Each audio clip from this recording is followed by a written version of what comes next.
Yo, what's up guys, you're back with your man TechNick. Now right now we're jumping into the Redmi Note 8 Pro over here just to show you guys some specs. I have no updates available whatsoever on the device, so we are currently up to date and we're going to be using the Game Boost mode here and GameBench Pro for the on-screen overlay for the frames per second count. Now starting off, we're going to go and hit on smooth and extreme to get the best possible frames that we can get. This is not going to be the best quality that you will see when playing PUBG since it is on smooth mode, but we will be getting those extreme FPS as you guys can see at the top right corner for a Helio G90T chipset, the first ever seen in a smartphone in the Redmi Note 8 Pro. Is not doing too bad at around 50 frames per second, though I must say it is fluctuating. And starting off here guys, we are doing FPP mode, so this is first person player mode, and guys please don't judge me for my performances here. I have been really thrilled to be using gaming smartphones with air triggers, and I must say I've been treated to them. So going back to touch buttons on a screen such as on the Redmi Note 8 Pro, since there are no touch triggers on the device, I have been doing quite terribly here, other than my massive huge streaks that I was getting on the Asus ROG Phone 2 in my previous gaming test, comparing it to the Black Shark 2 Pro and the Red Magic 3. Make sure you guys check that out after this video. So we're still on smooth and extreme over here, going into TPP. This is third person player mode, and you guys can see that we have a stable 60 frames per second there. But going down with the shoot, things are fluctuating once again. I must say that things really do get hot on this device. I did jump into Antutu quite a lot between playing PUBG Mobile over here, and I was getting around temps of around 40 degrees Celsius on the battery and around 70 degrees Celsius on the CPU. That is excessively hot guys,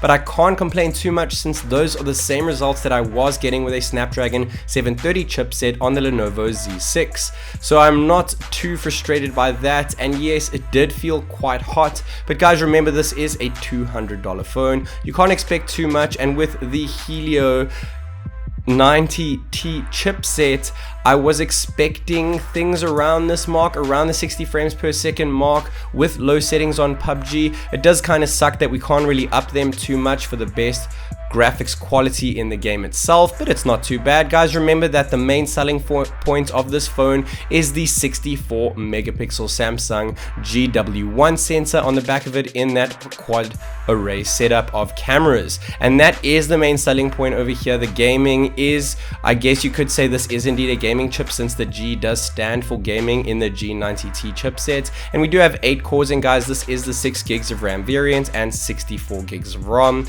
So we don't have the best variant here, though I don't think 8 gigs of RAM is going to be doing too much, since in my stats that I checked we were only using around a gig of RAM to play PUBG Mobile, especially with this low setting over here. So we're still on smooth and extreme, and as you guys can see we're pretty much getting an average of 50 frames per second across the board in FPP and TPP mode over here. And after this last kill that we're getting over here, we're going to jump straight into HDR and Ultra mode there, which is the absolute max settings that you can use in PUBG Mobile.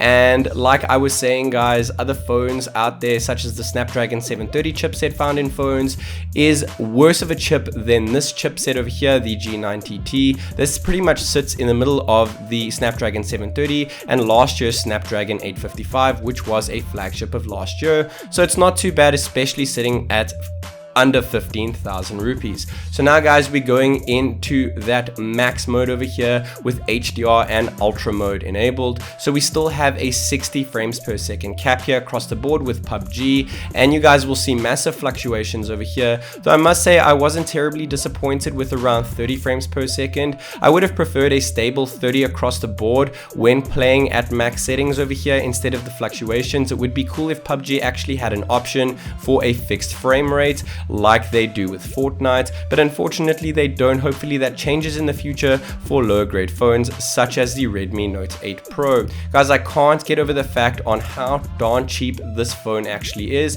and I just want to say guys that I did upload a video not too long ago and I did remove it from my channel, literally this video, but I did not include the smooth and extreme mode. So we were seeing low frame rates and I was giving this device quite a bit of hate because of it, but putting things on low for most players out there, that's okay. For me, I've been treated to 120 Hz refresh rate panels and Snapdragon 855 Plus processing chips, so this is quite a downgrade if you ask me coming from that, obviously, but you could pretty much buy 3 of these phones for one of those. And speaking about phones that are the latest and greatest, the Samsung Galaxy Note 10 Plus cost $1,100, so you guys could almost get 6 of these for one of those. And tell me guys, is the performance difference between the two really worth that amount of money? This is still a great phone with a nice massive 6.53-inch display. Only true drawback for me is that it is running an IPS LCD display, but those cameras on the back should be pretty good, so I will be doing a camera test there. So guys, please stay tuned for that one too, because I'm really anxious to see how that stacks up against the best phones out there and the most expensive too. So guys, we're running into the end of our test here, and I just want to say that it has been a joy for me to bring you guys this test, and I have really been enjoying playing PUBG on the Redmi Note 8 Pro. It has not been my best experience ever, but it has been great, no doubt. Guys, I hope that you enjoyed watching this video as much as I will be testing out the camera of this phone after this test, and until next time guys, this is TechNick.